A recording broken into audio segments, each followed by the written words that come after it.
नमस्कार दोस्तों, आज का ये वीडियो बहुत ही इंपॉर्टेंट और जरूरी है आप सभी के लिए। आज के इस वीडियो का टॉपिक है इन लोगों को इनकम टैक्स रिटर्न फाइल नहीं करना होगा फाइनेंशियल ईयर 2025-26 में।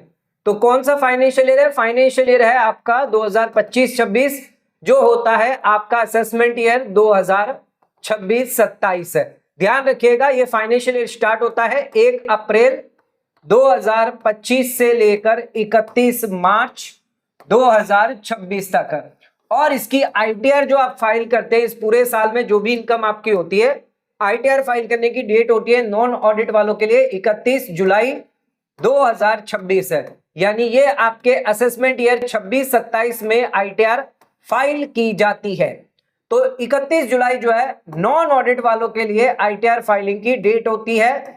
तो आज के वीडियो के अंदर हम आपको बताने वाले हैं कैसे कौन से लोग हैं जिनको आईटीआर फाइल नहीं करना है, जो नॉन ऑडिट में होने के बावजूद भी आईटीआर फाइलिंग से एग्जम्पशन दिया गया है। आइए एक एक करके सारे देखते हैं। सबसे पहले बात करते हैं, अगर आपकी कोई भी इनकम क्यों ना हो, चाहे आपकी सैलरी इनकम हो, चाहे आपकी रेंट की इनकम हो, चाहे आपकी सेविंग ब्याज की इनकम हो, चाहे आपके एफडी की इनकम हो, बिजनेस है या आपका कोई प्रोफेशन है, आपको कैपिटल गेन की इनकम है।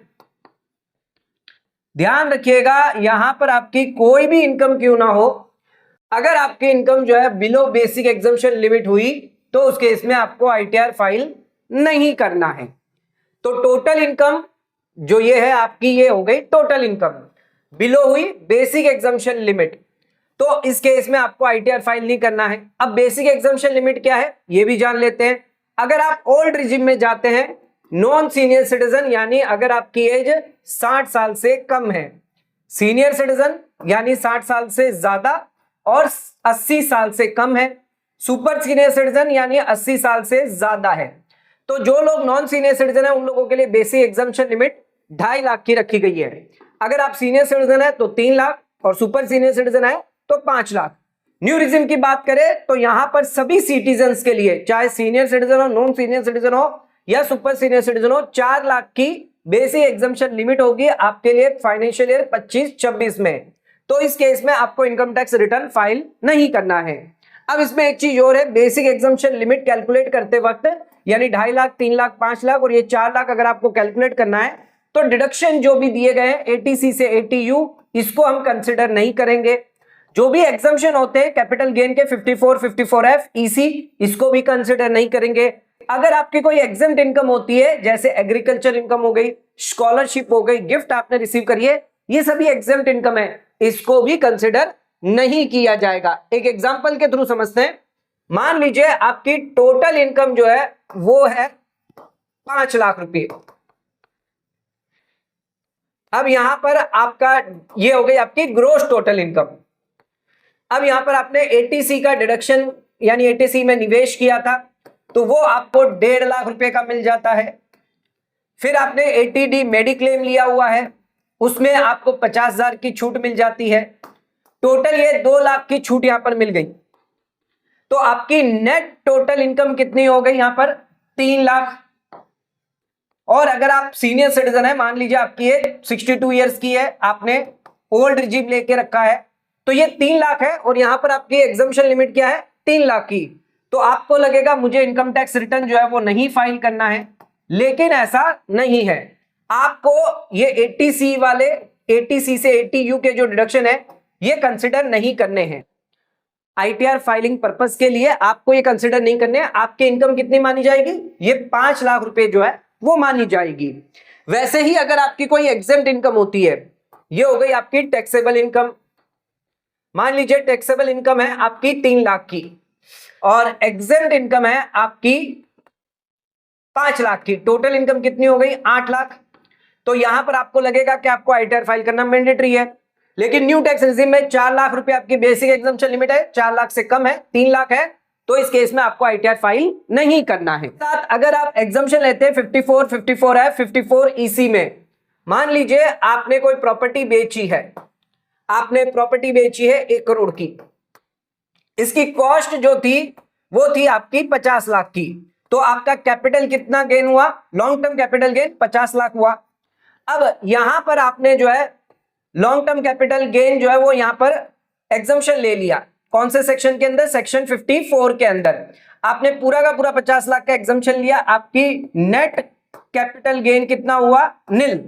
टैक्स यहां पर आपको नहीं भरना आया, तो यहां पर क्या देखेंगे, ये 50 लाख नहीं देखा जाएगा, ये 54 का एग्जम्पशन नहीं देखा जाएगा, आपकी इनकम 50 लाख मानी जाएगी, 4 लाख से ज्यादा है, आईटीआर फाइल करना आपके लिए मैंडेटरी हो जाता है।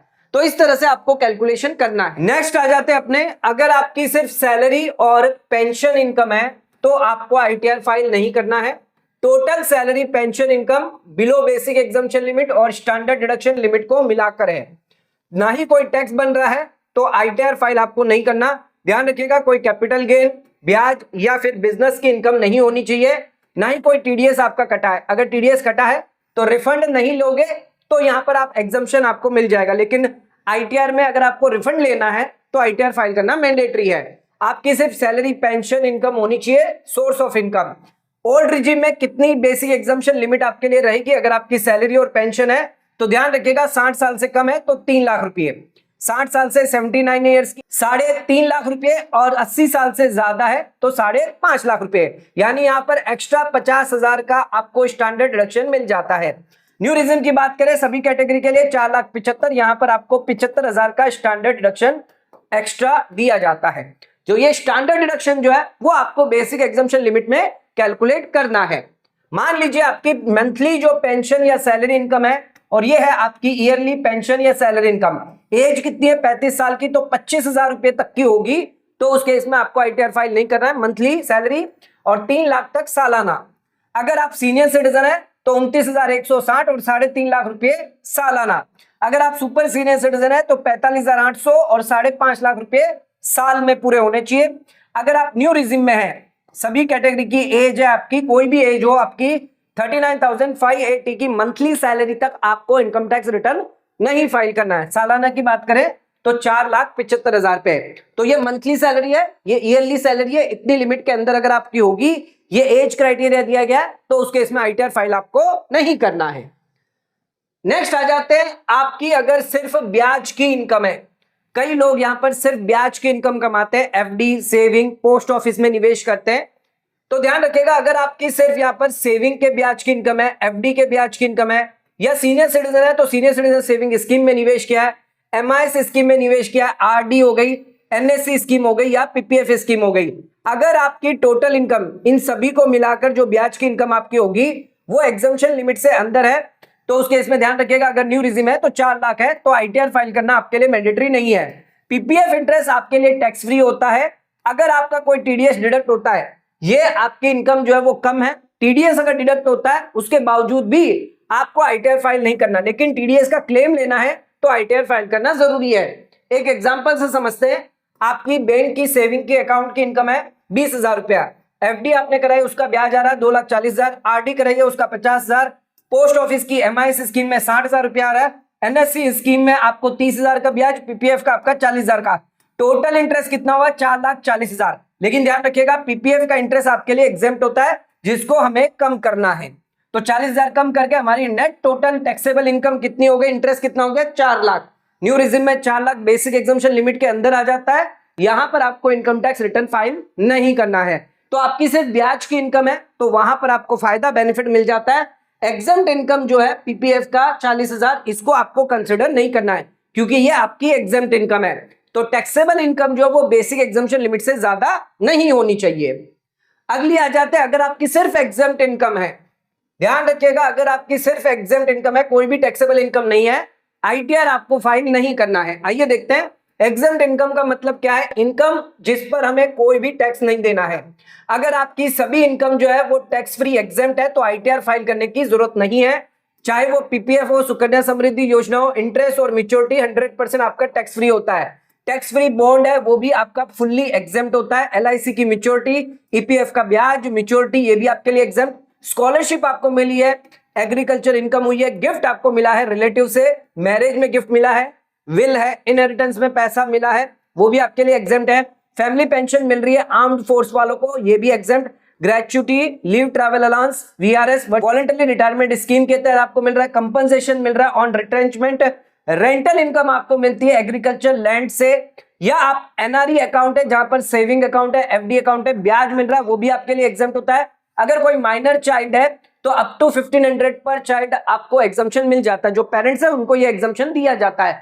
तो ये जितनी भी आपकी एग्जम्प्ट इनकम है, जैसे पीपीएफ का इंटरेस्ट हो गया, मैच्योरिटी हो गई, सुकन्या समृद्धि का ये ब्याज हो गया, ये सारी की सारी एग्जम्प्ट इनकम जो है, मान लीजिए 32 लाख की है, कितनी है, 32,86,500, ये सभी की सभी आपकी एग्जम्प्ट इनकम है। PPF interest, maturity, Sukanya, free bond, LIC maturity, death claim है, एग्रीकल्चर गिफ्ट अगर मिला है मदर से, मैरिज में, इनहेरिटेंस में पैसा मिला, स्कॉलरशिप, इंटरेस्ट मिला है, gratuity, VRS, minor child income, तो 32,86,000 की इनकम होने के बावजूद भी आपको आईटीआर फाइल नहीं करना है, क्योंकि आपकी कोई भी टैक्सेबल इनकम 4 लाख से ज्यादा नहीं है। तो ये ध्यान रखिएगा, आपकी अगर एग्जम्प्ट इनकम है तो आपको आईटीआर फाइल नहीं करना है। अब आपको यहां पर ये समझना होगा, हो सकता है यहां पर इनकम टैक्स डिपार्टमेंट को पता नहीं हो कि आपकी क्या इनकम है, इनकम टैक्स डिपार्टमेंट को लग रहा हो ये आपकी टैक्सेबल इनकम है, तो इनकम टैक्स डिपार्टमेंट आपको नोटिस भेज सकता है और नोटिस भेज के आपसे पूछ सकता है कि ये 32,86,000 ये इनकम आपकी कहां से आई है। तो आपको प्रूफ देना होगा कि जो भी आपकी एग्जम्प्ट इनकम है उसके रिगार्डिंग डॉक्यूमेंट एविडेंस देना होगा। अब अगर आप नोटिस से बचना चाहते हैं तो आईटीआर भी फाइल कर सकते हैं, लेकिन ध्यान रखिएगा अगर आप एग्जम्प्ट इनकम दिखाएंगे, आईटीआर फाइल करेंगे, उसके बावजूद भी नोटिस आपको आ सकती है। तो रिटर्न फाइल करे या ना करे उससे कोई मतलब नहीं है। इनकम टैक्स डिपार्टमेंट आपसे हमेशा पूछेगा जो भी इनकम आपके बैंक अकाउंट में आई है। इनकम टैक्स डिपार्टमेंट को यही लगता है कि वो इनकम आपकी टैक्सेबल होती है, उस पर टैक्स देना होता है, आईटीआर फाइल करना मैंडेटरी होता है। लेकिन अगर आपकी एग्जम्प्ट इनकम है तो आप प्रॉपर डॉक्यूमेंट आपके पास होने चाहिए, एविडेंस होना चाहिए, जिससे आपको ना आईटीआर फाइल करनी है ना ही कोई टैक्स यहां पर देना है। आप फाइल करना चाहते हैं तो वॉलंटरली फाइल कर सकते हैं, लेकिन मैंडेटरी नहीं है, ये चीजें मैंडेटरी नहीं है। आप वॉलंटरली चाहें तो वॉलंटरली इनकम टैक्स डिपार्टमेंट को डिक्लेयर कर सकते हैं। अब आ जाते बात करते हैं no income tax refund claim. अगर आपका कोई भी टैक्स पेबल नहीं है, कोई भी इनकम टैक्स रिफंड नहीं बन रहा, तो आईटीआर फाइल करने की जरूरत नहीं है। अगर आपकी income below basic exemption limit होनी चाहिए, ध्यान रखिएगा, टैक्स पेबल नहीं है, रिफंड नहीं है, लेकिन इनकम ज्यादा हो गई तो आईटीआर फाइल करना पड़ जाएगा। रिफंड क्लेम करना है, आईटीआर मैंडेटरी है, और इनकम अगर बेसिक एग्जम्पशन लिमिट से ज्यादा हुई आईटीआर फाइल करना आपको पड़ जाएगा। अब मैंडेटरी रिक्वायरमेंट है, यहां पर आपकी इनकम जो है वो 4 लाख से भी कम है, ध्यान रखिएगा। तो कुछ मैंडेटरी केसेस है जहां पर आपको आईटीआर फाइल करना जरूरी होता है। सेविंग बैंक अकाउंट के अंदर अगर आपने डिपॉजिट किया है 50 लाख से ज्यादा, करंट अकाउंट के अंदर आपने डिपॉजिट किया है 1 करोड़ से ज्यादा, टीडीएस या टीसीएस आपका कटा है 25,000 से ज्यादा, 50,000 से ज्यादा, दोनों को मिलाकर, बिजनेस सेल अगर आपने किया है 60 लाख से ज्यादा, प्रोफेशन रिसिप्ट आपने की है 10 लाख से ज्यादा, लाइट बिल, इलेक्ट्रिसिटी बिल का पेमेंट किया है 1 लाख से ज्यादा, फॉरेन ट्रैवल अगर आपने किया है 2 लाख से ज्यादा, फॉरेन इनकम है, फॉरेन एसेट्स है, या आपके कोई हाई वैल्यू ट्रांजैक्शन है, आपने 2 करोड़ 1 करोड़ कैश डिपॉजिट कर दिया, शेयर मार्केट के ट्रांजैक्शन है करोड़ों में, प्रॉपर्टी आपने खरीदी 30 लाख से ज्यादा, विनिंग की इनकम है, यहां पर आपको आईटीआर फाइल करना मैंडेटरी होगा। ध्यान रखिएगा, विनिंग के केस में आपको 30% फ्लैट रेट लगता है। तो यहां पर भले ही विनिंग की इनकम 2 लाख भी क्यों ना हुई, आईटीआर फाइल करना आपके लिए मैंडेटरी होता है, क्योंकि वहां पर आपको 30% टैक्स देना होता है सरकार को। तो ऐसा नहीं है कि आपका टीडीएस अगर कट गया है तो आईटीआर फाइल नहीं करना है, 4 लाख से कम है, आपको यहां पर आईटीआर फाइल करना मैंडेटरी हो जाता है। तो ध्यान रखिएगा, इनकम टैक्स रिटर्न फाइल करना मैंडेटरी इन केस में है अगर आपकी बेसिक एग्जम्पशन लिमिट कुछ भी हो, इससे मतलब नहीं है। लेकिन बाकी जो केसेस है जहां पर आपकी बेसिक एग्जम्पशन लिमिट जो है वो 4 लाख तक अगर आपकी इनकम है तो आईटीआर आपको नहीं फाइल करना है न्यू रिजिम में। और ओल्ड रिजिम में तो ऑलरेडी हम बता चुके हैं, 2.5 लाख रुपए अगर आप 60 से कम है, 3 लाख रुपए अगर आप सीनियर सिटीजन है, और 5 लाख रुपए अगर आप सुपर सीनियर सिटीजन है। इतनी अगर आपकी इनकम है, आईटीआर फाइल करने की कोई भी मैंडेटरी रिक्वायरमेंट नहीं है। आप चाहें तो वॉलंटरली पासपोर्ट लेना है, वीजा लेना है, लोन लेना है, या कोई गवर्नमेंट की स्कीम में निवेश करना है तो आप आईटीआर फाइल कर सकते हैं, अदरवाइज मैंडेटरी रिक्वायरमेंट नहीं है। आज का वीडियो अगर आपको पसंद आए तो वीडियो को लाइक शेयर सब्सक्राइब करना ना भूले, वीडियो को ज्यादा से ज्यादा शेयर करें ताकि और लोगों तक इसकी नॉलेज पहुंच सके। आज का वीडियो खत्म करते हैं, धन्यवाद।